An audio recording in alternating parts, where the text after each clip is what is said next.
আসসালামু আলাইকুম। খুব সহজে আপনি ইমো আইডির প্রোফাইল পরিবর্তন করতে পারবেন, দেখিয়ে দিচ্ছি আজকে। তো সর্বপ্রথম আমরা ইমো অ্যাপসে যাব। ইমো অ্যাপসে যাওয়ার পরে আমরা দেখতে পারবো উপরে আমাদের প্রোফাইল। এই প্রোফাইলের উপর টাচ করব। প্রোফাইলের উপর টাচ করার পরে আবার দেখবেন প্রোফাইলের উপর টাচ করবেন।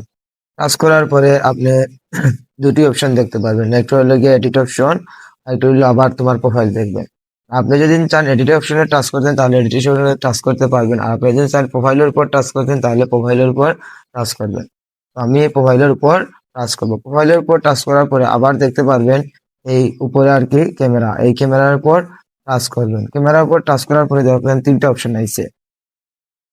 এই তিনটা অপশনের মাঝে একটা আছে ইমো ইমো অ্যালবাম, একটা আছে গিয়া টেক এ ফটো, আর ওটা আছে চুজ ফ্রম অ্যালবাম।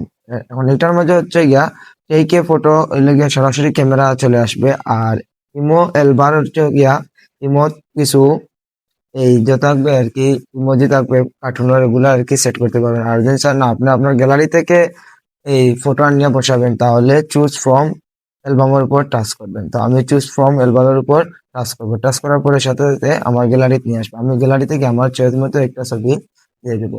তো আমি আমার চয়েস মতো একটা ছবি দিয়ে দিচ্ছি।